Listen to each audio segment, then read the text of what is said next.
नमस्कार दोस्तों, बहुत बहुत स्वागत है आपका हमारे यूट्यूब चैनल पर। कैसे हो? आई होप आप सभी अच्छे होंगे।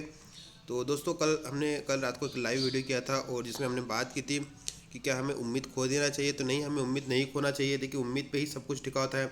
अगर उम्मीद ही खो देते तो रंजीत गौर सर और उनकी टीम आज से 3 साल पहले उम्मीद खो देते और आपकी सेकंड काउंसिलिंग और पद रद्दी भी शायद ही होती। तो इसलिए उम्मीद खोने वाली बात ही नहीं यहाँ पर है ना। देखिए, चीज़ों को मैं समझता हूँ। हमें एक लाइफ का सवाल होता है ना।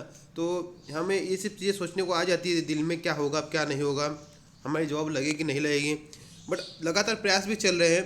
अब वही जो पद कम आए हैं, लिस्ट में जो पद कम आए हैं, कम कैंडिडेट के नाम आए हैं, तो उसमें अभी कोई ऑफिशियली तो कोई विभाग ने कुछ हमें अपडेट नहीं दिए।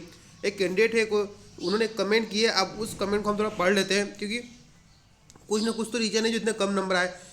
जब लिस्ट आई थी तो उस लिस्ट में आपने देखा होगा दोस्तों, आधे से ज़्यादा कैंडिडेट के आगे अपॉइंटमेंट लेटर इशूड लिखा हुआ आ रहा था। और जब अतिरिक्त सूची की लिस्ट आए तो उसमें नाम मात्र कैंडिडेट है ना।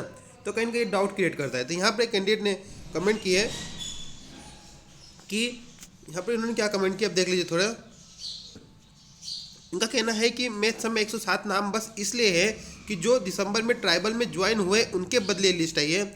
इनका ये कहने का ये मतलब है कि दिसंबर में, आपको याद होगा, दिसंबर में ट्राइबल ने अपनी सेकंड काउंसिलिंग की लिस्ट जारी की थी। तो उन कैंडिडेट के अगेंस्ट ये लिस्ट जारी की गई। तो ठीक है, ये बात सही हो सकती है, हम है ना। पर दोस्तों, फिर जो पहले ज्वाइन कर चुके हैं है ना, तो उनके अगेंस्ट भी लिस्ट जारी करना चाहिए इससे सब। तो अब यही देखना है कि अब उनके अगेंस्ट फिर लिस्ट कब जारी होती है। और 1-2 दिन में ये चीज़ें भी क्लियर होगी कि ये जो लिस्ट आई है क्या सच में दिसंबर में जो ट्राइबल में ज्वाइन हुए उनके अगेंस्ट ही हुई है।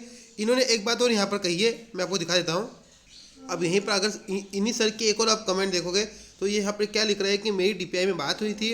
उन्होंने कहा है कि जिनके लेटर अलॉटमेंट जारी हो गए हैं उनको छोड़कर जितनी सीट उतने नाम जारी किए गए हैं। तो अब यहाँ पर अलॉटमेंट लेटर की बात की जा रही है, लेकिन बात वही है कि जब फर्स्ट काउंसलिंग में सभी का अलॉटमेंट लेटर भी जारी हो गए हैं और वो ज्वाइन भी कर चुके हैं, तो भी उस अगेंस्ट लिस्ट जारी होना चाहिए। चलिए, अब ये कुछ दिनों में पता चल जाएगा। लेकिन ये पक्का है दोस्तों कि जितने नाम रिपीट हुए ना, उन पर आप पद खाली है तो उन पर आपका सिलेक्शन होगा ही है ना। तो या तो उनको अलग से भी लिस्ट एक और निकालना पड़ेगी, कुछ भी करके इन फ्यूचर उनको इस पर भी अपडेट देना ही पड़ेगी ना। तो आप यहाँ पर ये ना सोचिए कि कुछ होगा कि नहीं होगा, आप थोड़ा वेट करिए है ना। वो थर्ड काउंसलिंग को लेकर भी लगातार प्रयास चल रहे हैं कि थर्ड काउंसलिंग कब होगी। तो जब तक सेकंड काउंसलिंग का पूरा ये शेड्यूल तक खत्म हो जाता है, फिर थर्ड काउंसलिंग को लेकर भी विभाग सोच सकता है।